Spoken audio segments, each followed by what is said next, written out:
Welcome back, ladies and gentlemen. You're listening to the most energetic podcast in the history of the internet. That is Survival of the Fitted. I am Joe Williams. I don't have a nickname, but I do have a co-host, and he's sitting across from me in a virtual manner. How are you doing today, my guy? I'm good. I'm surviving the heat wave, but I'm doing well. Had a good weekend, but I realized I'm feeling some type of way for the first time. What kind of way is that? I have never been to a wedding in my entire life. I feel like that's pretty. I don't think most people have been to weddings, truth be told. I think you're wrong. I think you're wrong. I think like most I'm 25. I think most 25-year-olds have been to a wedding, especially because I've been to like 3 bachelor parties.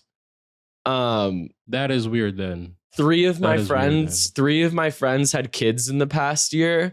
But I just haven't been to any weddings because like either my friends had kids. Damn. Yeah, they had 4 kids actually. 3 of my friends had 4 kids. Kind of intense, I'm not gonna lie. Yeah. But I've never been to a wedding, and I never really cared until this summer. Because it was the summer of like Devin Booker going to weddings. And when I say the summer of Devin Booker going to weddings, I think he's gone to 2 weddings. I was gonna say that right now. That's the whole thing about Devin Booker is like he kind of makes like the lamest shit look cool. Like Devin Booker can go play. Am I wrong? Not that weddings are lame, by the way, but like Devin Booker can go to like a celebrity softball game, which is like, I don't know if you've ever like been to an event like that, but like it's not actually as fun as you think it is. Like it's just kind of inherently lame. But like Devin Booker's Instagram post will make it look like it was the World Series. You know what I mean? Oh yeah, 100%. I totally. I'm following you on that. Following you on that. So when Devin Booker is posting going to weddings, especially when it's like cool weddings, like Travis Barker and Kourtney Kardashian or something like that, I know that the FOMO is kicked in and I'm ready to go to a wedding, get married, be a groomsman? That's what it is, a groomsman, be like a normal NPC attendee. I don't know. Have you been to a wedding? No, I have been to a wedding, but what you were saying right now kind of made me think of something. I think when you bring up NPC wedding type concept, like there's something in there. Like you can't outperform the man of the hour. So like you can't outdress the man of the hour. You can't outshine the man of the hour. So it's kind of weird. Cause I feel like I don't know if you would naturally, just me being around you, I don't know if you would like a wedding or like that. Cause you'd have to dumb down everything. You couldn't be a wild card in a wedding. What are you saying about me? You'd steal a show. Cause I'm saying you'd probably like steal a show. You'd probably show up with some cool outfit on and like drink espresso martini and dance or do something. And then people would be looking at you and they wouldn't be looking at the groom or whatever. But wait, I don't know. Tell me about your wedding experience. You've been to one wedding, right? Yeah, I've been to a wedding. What was your role? This was a while ago though. This wasn't I was like the token black guy. I think I might have been the only black kid in this entire wedding. I think I was probably like 12, maybe 13. Oh, something like that. Oh, so you haven't been to a wedding as like an adult? No, I haven't been to a wedding as an adult. Yeah. Okay. Last time I went to a wedding, I was like in middle school, but it was very fun though. Like a lot of cake, a lot of running around. Yeah, but I'm talking about. I think I was at a wedding when I was like 10. But like, then speak up. I barely even remember it. I don't even think it really counts. Like, kids don't go because remember like that was the night that I first saw like the man on the moon. How they're like, oh, you see the man on the moon, like the face on the moon. And I was like, what are you talking about? And I looked up and it was like, oh, actually, I do see the man on the moon. So I remember that night. It was pretty cool. Weddings are cool. I like weddings. One of the most intimate moments I ever had was I was at the Mulholland Scenic Overlook. I've taken you there before. I was there with a girl. We both looked at the moon and I was like, do you see? Because for some reason there was like a dog's face in the moon. And I was like, do you see that? And she was like, the dog? And I was like, the dog. The dog. That was the whole story. Okay, I think we might need to phone a friend about wedding etiquette though. Bring him down. Special contestant number 1. Bring him down. We're calling producer Kurt. Tell us one thing. Tell us one or two things about weddings. Wait, hold up. We have to check his I don't know, like his resume. Yo, Kurt, how many weddings have you been to? I've definitely lost count. I've been in cultural weddings, like two Indian weddings. I've been in weddings. So I feel like I've got a pretty stacked wedding resume. But to your point, Ian, I think everything happened after 25. Like I hadn't gone to a wedding, and then all of a sudden, everyone got married. This feels like just like what like my mom told me like it was okay when it was like my freshman year of high school and I hadn't started puberty yet. She's like, "Don't worry, your dad didn't start puberty until his senior year." How old were you your freshman year of high school? My freshman year of high school, I don't know, same 15? Age you probably were, like 14. Yeah, 14, 15. When did I start puberty? Dang. Bro, no, this is not where this conversation is going. Okay, so Kurt, what is like wedding etiquette like as like an NPC and then also as like a groomsman? Like, does it differ? Like, what's the outfit situation? Because I know like women, they do bridesmaids, they wear like matching dresses and shit. Is it the same for the fellas? For sure. If you are a groomsman in the wedding, you will be wearing a uniform. And most of the time it sucks and it doesn't fit properly. Even though you go and get tailored and they send all the measurements, it's always either too big or too small. You got to buy it? You got to buy it. Tragic. You got to buy it? You got to buy it. I mean, it depends on who your friend is. So if Joe got married tomorrow and if I got married tomorrow, dude, I hope I'd be. Wait, would I be? Actually, I don't know if I couldn't expense that. So I don't know if I'd be prepared to hear you say no. I was gonna ask if I'd be a groomsman, but I'm just not gonna ask. So let's just say you'd be one of my groomsmen, yo. Wait, really? I got 7, right? I think so. That sounds 7. Dude, 7 is a lot. Kurt would know. I'll tell you this. Come on. The last wedding I went to, I was in the wedding. It was an Indian wedding, and I had to wear the whole Indian cultural fit. That's fire. That's way better than a suit. Listen, way better, except the pants were like a 5XL. So I had to use I had to take 2 shoelaces, tie them together, and then that became the belt to like tie it. It looked like a circus, like, you know how clown pants are really baggy? I know what you're talking about. Yeah. Nah, bro, that's like so punk. You were wearing baggy pants with a shoelace belt. That's like you were so like low key 90s punk. Like that was like the perfect metamorphosis of fashion. And also like to provide context for y'all, Kurt is like 6'5". So you know it was like really, really, really big. The pants are I'm not gonna lie, I was feeling the fit, but if you are just in the wedding and it's not a cultural wedding, like the basic suit, it's kind of mid. And then obviously if you're attending a wedding, I feel like it's so boring because you got to wear like a cookie cutter suit, which I feel like neither of you guys would wear. You have to? I would probably wear that. You just can't you can't outdo the groom. It's like on both sides. Is there, I mean, obviously you're not going to we're not going to do like if I went to Joe's wedding, I'm not going to wear like a Garrett Wilson draft suit where it's like paneled and with pearls and shit. But like, you know, what if I wanted to wear like maybe maroon and like Chuck Taylors and then like no tie, shirt unbuttoned a little bit because I have a throat tattoo now. So I'm really big on unbuttoned shirts with the top button undone. I can see it peeking out. You like it? Yes, sir. Don't tell my mom. I'm really like avoiding. She's gonna see it on the pod. My mom doesn't listen to the pod. But anyways, to that point, keep going. That would be frowned upon. Like you guys started talking about D-Book. D-Book's wearing the traditional fit in that picture. White collar shirt, black pants, but it's D-Book, so it looks better. Yeah. Wow, yeah. That's a good point. Wait, Kurt, you got a girl. Dang, I want to get married now, yo. Dang, what the heck? What was that? Come on now. Are you? I know you got a girl, but you're not married yet, right? I'm not married yet, but I for sure can see myself getting married in the future. Wow, that's me too. Me too. I think like my purpose on earth is like find my soulmate and get married. But like, damn. Okay, so I think the 3 of us now need to like make a treaty, right? Like our weddings, there can't, because we're all going to go to each other's weddings. There can't be a uniform because now I'm low-key not as excited about weddings. Like our weddings need to be more like Rock Nation brunches. That's facts. I think that if both of you would disrupt the traditional wedding flow. I don't think I would though. I think Ian would 100%. Like Ian would wear, like if Ian would wear like Chuck Taylors, you'd be the only one in there with Chuck Taylors. So that's like, what is it? Disrupting it. I think I would do that. I'll totally wear Chucks at my wedding for sure. But Ian, let me ask you this: if you were going to the Academy Awards or the Grammys, whatever it may be, like it's black tie event. Like, would you rock that? Rock what?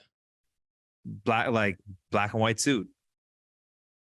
No, because first of all, I haven't worn a suit. But everyone in there is wearing that. So and we're talking about artists, creatives, like the furthest people from squares. Yeah, but no, I mean, I would, but I'd find some kind of twist to put on it. You know what I mean? Like maybe like a crazy colored shirt. Maybe I wear a stupid hat. Like definitely going to wear sneakers. Like maybe it's like a crazy like choker pearl necklace. Maybe like I get my makeup done. Like there's got to be like something. Question, though. $1 million question. What would your theme be of your wedding? Because I feel like weddings have themes, right? Is that a thing? What would Ian's? I don't even know that any of this. Oh, there's themes a legit to weddings? Theme. There's a theme. Yeah. There's the whole decor. People take it to the levels are unmatched. What's a theme like? Would Ian have like what? It could be choral. Could be a choral theme. You know what I mean? Also, kind of like dependent on the venue too, a little bit. Yeah. Okay, wait. Give me some theme examples that you've seen. Okay, backyard so a wedding. choral theme. Yeah. A choral theme could like take place. A choral theme would probably take place in like some like beach resort and some like tropical island, and that was like their thing. Or maybe like a church type tropical wedding. Typical aesthetic is probably in a church with the black. You know what I'm saying? A cliche. Okay, wait. Wedding dress. Give me some more theme examples, Kurt. Hit me. You've got the traditional backyard barn wedding, super country. Ew. No. Not really rocking with that one. Then you've got like the traditional like Italian. It's a massive ballroom, very basic, white. Oh, I'm lying. I went to my sister's wedding. That was that type of wedding. That was like 4 years ago. I totally forgot about that. I'm sorry, Nicole. God, I'm a mess. Whatever. Okay. Yeah. More themes. Like the cookie cutter like themes, backyard, ballroom. And then I've been to one of those type. You've got like the medieval vibe, which is kind of weird as well. Like Knights of the Round Table type shit. What about the gypsy weddings? Yeah, and gypsy weddings. That's another one. Oh, wait. Oh, tell me more about the gypsy weddings. I don't know too much about it. I just saw they had a TV show. It's kind of unconventional. I've never been at a gypsy wedding. Can't speak on that. I'm looking it up right now. We're gonna see what I'm intrigued by the gypsy wedding though. I feel like the gypsy wedding is the one where all my groomsmen can wear different colored suits and shit. Gypsy might be the only one. And then of course you got destination wedding on the beach, small. Everyone's wearing like I don't like sand. I would really fuck up my wedding if I got sand in my shoes. I hate sand. I like the beach, but I hate being on the sand. Have you ever crashed like wedding photos in the city? This got so much darker than I thought it was. I'm looking up the definition for gypsy wedding. Wait. Holy crap. Oh, wait. So I'm more intrigued now. Yeah. The bride and groom each take a piece of bread and place a drop of their blood on the bread. They then exchange and eat each other's bread. That's so dark. Like, what the heck? Oh my Lord, that's crazy. Boom! Found my wedding theme. That is what I'm doing. It's like, okay, gypsy wedding themed, Rock Nation brunch dress code. There you go. There's your wedding. You know who Joe's bringing in as one of the entertainers? ASMR for sure. Oh yeah, 100%. I think the cringiest moment on this pod, and there's been lots of cringy moments on this pod, but the cringiest moment was Joe being horny to ASMR, admitting he's horny for like ASMR YouTube people. Yeah, I dropped my what was it? Internet search history in our group chat after that, and it was just like hot ASMR girls. Like, what the heck? Oh my god. Jesus. Okay. Wait, so I've been thinking a little bit more. Sorry, we're really stuck on this wedding conversation.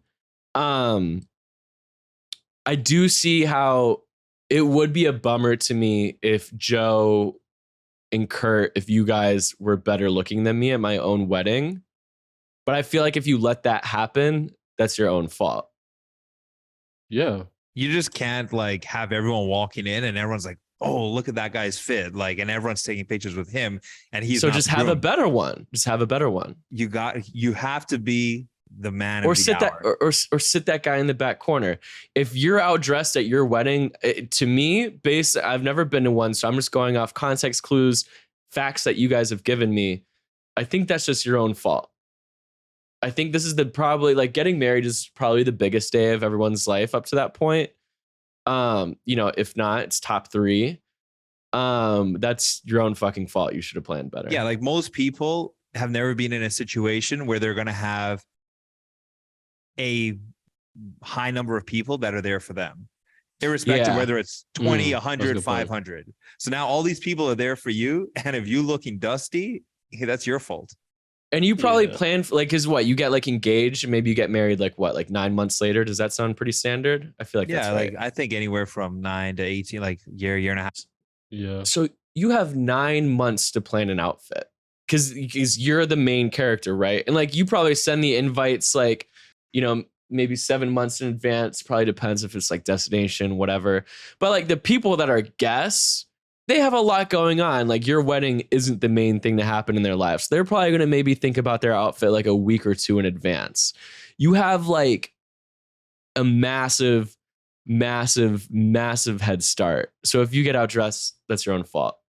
And I hear you on the that. wedding invite says, the wedding invite traditionally says the theme or what the attire is, like the dress code. So, you should definitely be the star. Yeah, if you have that much of a head start, but you should give freedom to people. Okay, I'm having my gypsy wedding with the Rock Nation dress code. What say all this to say Devin Booker killing the wedding. Yeah. This is relating to Devin Booker just making some way, somehow everything look cool. Joe, pick your theme and dress code. You too, Kurt. Bro, honestly, I hate to be that guy, but like, I'm not gonna hold you. I never really thought about my wedding day like that. Well, that's the whole point. That's why neither have I. We're doing it right now. Yeah. Honestly, I don't want like a big wedding like that. Neither do I. I want like just the homies. Yeah. I probably would want a wedding with like no more than like maybe like. Remember, she got 50? Friends and family too. Yeah. Oh yeah, that's fair. That's why I say too, like 50 to 75. It'll be like my family, my friends. Like that's maybe at max 20 people. So I feel you, but still, I think I would probably bring like 25 to 30 people, not including the people that are a part of it. Right. And then but as far as a theme and dress code, I'm not gonna hold you. Oh. Okay, okay. So my theme would be like a destination. So like I would probably put the money, you know what I'm saying, into like the destination. Because I'm not gonna lie, like when I went to Hawaii, I was like, I definitely want to get married here, like in Maui or something. But so that would be my theme, destination. But then what was the other question? Oh, the dress code. I would want people being like they at the beach. Obviously, you're not about to be wearing no dang swim trunks, but like, you know what I'm saying? Shoeless that wedding? Like kind of toes in the sand. Yeah, like the toes in the sand type white shirt unbuttoned, like not unbuttoned, but top 3 buttons down, white pants like flooded, no socks, no shoes. You're talking about like the linen sets. Yeah, like the linen set. That's exactly what I'm talking about. No like cheesy tourists, no like chubbies and like corny like short sleeve button downs, like absolutely graphic button downs. You're talking about like the linen sets, no shoes. Like you can wear shades for sure, right? Like you gotta wear shades. 100%. Yeah. Everyone wears pearls. But are you like putting okay, so you're groomsmen. Now I have to ask because I might be one. Is there like a linen uniform where you're like, boys, go pick something, like here's a Pinterest board, go pick something on your own. Here's a Pinterest board that fits this Pinterest board. I'm big on like themes, so I like everything would have to fit the same aesthetic, right? And like I agree, it has to fit the aesthetic, but is there a uniform? Yeah, there's uniform. Okay, so I don't know what the uniform is exactly. Me and like Irvin are gonna wear the exact same thing at your wedding. Yeah. If you were both groomsmen by the time I get married, if I didn't like fall out with any of you guys, you'd both be wearing the same thing. All 7 of y'all would be wearing the same thing. Okay. For sure. 100%. So is there a dress code on yours? Me? Oh, like for my groomsmen? For your gypsy. You guys have to fit an aesthetic, but you wouldn't be wearing a uniform. I feel you. It'd be like maybe like everyone wears like cool color, like everyone wears shades of blue or like something. You know like what that. though? I think I want everybody to wear sunglasses too. I'm not gonna lie, I'm big on sunglasses. So I think that'd be the only thing that I could actually like say. The pictures would be part of the dress baller. code. Like Maui, everyone's wearing shades. Sunglasses at the beach. I was wearing sunglasses at the beach yesterday. I love wearing sunglasses. Okay, so request. Maybe we're all wearing matching uniform like linen outfits. Can everyone have their own glasses? Oh, I don't know if I can give that much freedom out. Yeah, I feel like it, but it's got to be like black tinted glasses, something like that. I'm wearing the Oakley. Freak? Am I like a? Yeah, maybe a little bit. I definitely thought you're gonna be like, everyone fit the Pinterest board. No, you really have a vision. For someone that was like, I've never thought about this before, you really thought about it very quickly. Dude, I'm gonna wear the Oakleys that the track runners used to wear that goes over your head. Oh my Lord. Yeah. Somebody come get this man. All right, Kurt, wrap us up. Yo, you know the roots, bro. I'm going back to my African origin story here. I'm gonna have the traditional African colors in the bush. It's gonna be vibrant. Oh, so I'm like big colors. I need an invite. I need an invite to this one. I need an invite to that one. We're going back to the motherland for that one, bro. I might have to get a passport, but I need an invite for that one. You get the passport? I'll extend the invite, bro. It'll be your first trip over to Africa. That's fine. There we go. I would be my first Africa trip too. All this wedding talk has got me simping. I may or may not have to send a few DMs after I know. I was thinking the same thing. We got to move on before I start crying. Crying. Me too. You being single blows. All right. No, it doesn't. It doesn't, but it does. It's super fun until it's not. Oh, there we go. Like I'm what I mean? Super chilling until it's like, yeah. I feel you on that. I went out to like in my neighborhood this weekend for the first time, because usually when I like go out, it's like the type of stuff I bring you to. It's like events or like Delilah or whatever. And this weekend I went out and like just normal people bars in Los Feliz, which is my neighborhood in LA. And like Chris Brown wasn't there. Drake wasn't there. Travis Barker wasn't there.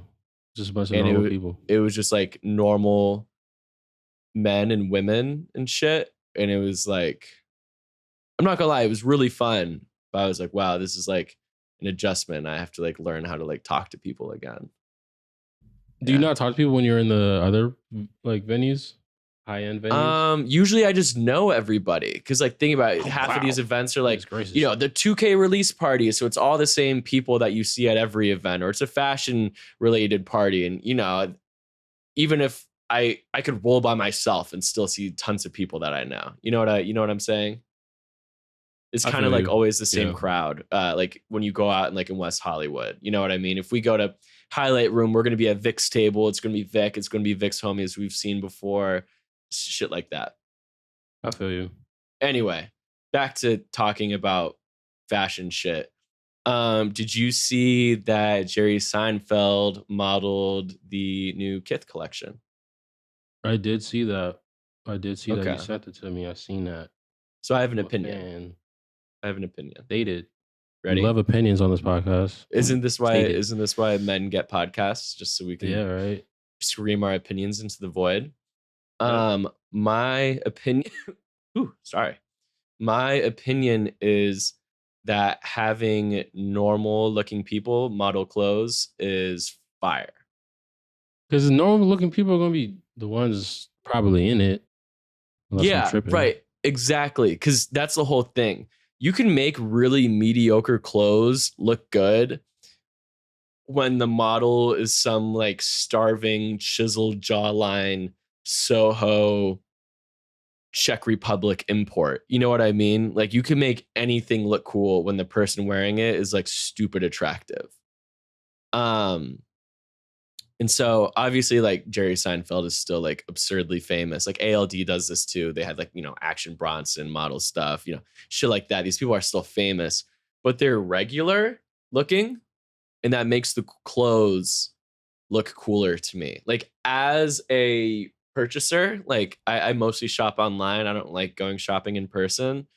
If the model is too attractive, I'm going to be less likely to buy it because I'm not actually sure how it'll look on me, like a solid medium ugly person.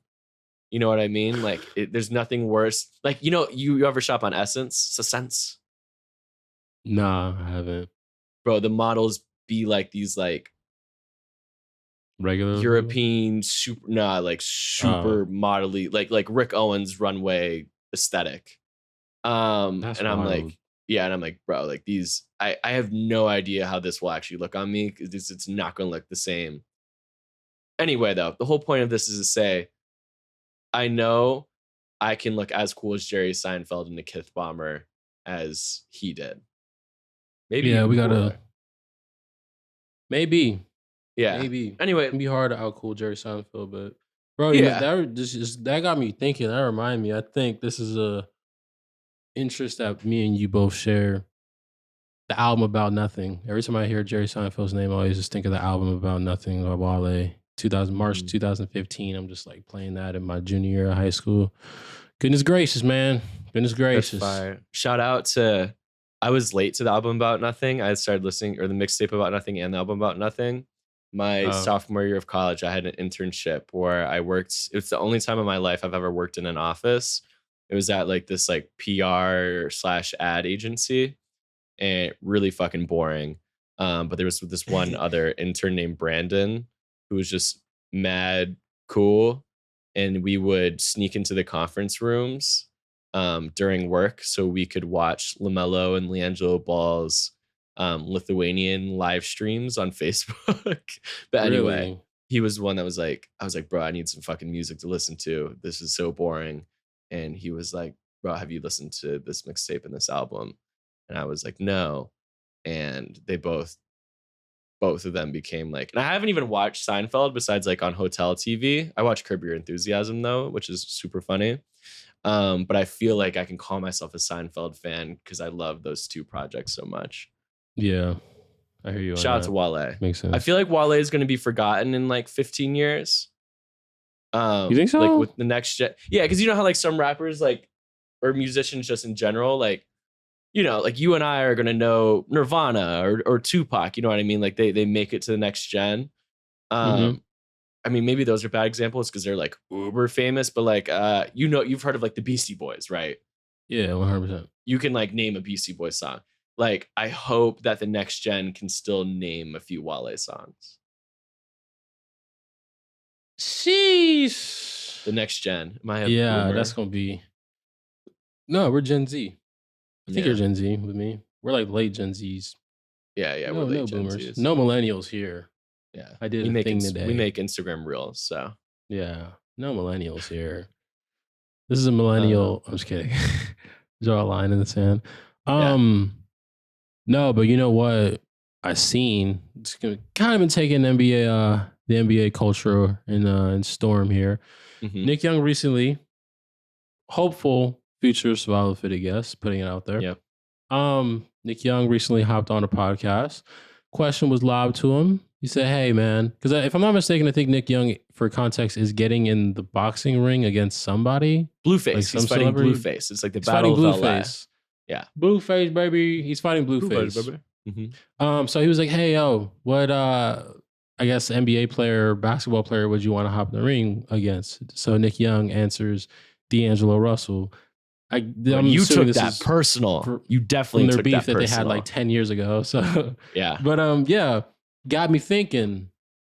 What NBA boxing matches would we want to see? Maybe like beefs that are going on in the league, or maybe even of previous times, or maybe even people who were just kind of like, I'd want to see this person fight this person. I want to see how that ends out. You know what I'm saying? Ooh. Can we go into the past? No, yeah, not too much into the past. Like, I don't want to hear freaking like Pistol Pete Veremich fighting freaking. No. You remember watching the documentaries, the Chicago Bulls documentaries during COVID? Yeah. I want to see Jordan. I want to see Jordan fight all of his teammates and the GM that destroyed the dynasty. Oh, really? Just hop in the boxing. Actually, here, Michael Jordan versus the entire 19 whenever the dynasty ended, like 98, 99. Yeah, like 97. Against the entire front office. Like Jordan against like those like 4 or 5 like GM, assistant GMs, like owner. Like he might win. Like real like real like WrestleMania style, like 1-on-5. Yeah. This is like Royal Rumble, like type. Yeah, Royal Rumble. There we go. Yeah, that'd be more of like a wrestling match. That was a solid answer though. Oh yeah, you're right. It would be, but I'm gonna stick with it though. Yeah. Dang. Okay, so how fire would because here's my thing. Would it be Russell Westbrook boxing Patrick Beverly, or would it be Russell Westbrook boxing Damian Lillard? I think you're missing like the super obvious answer here. It's neither. Who would he be boxing? Kevin Durant. No, he would not be boxing no dang Kevin Durant, bro. What the heck?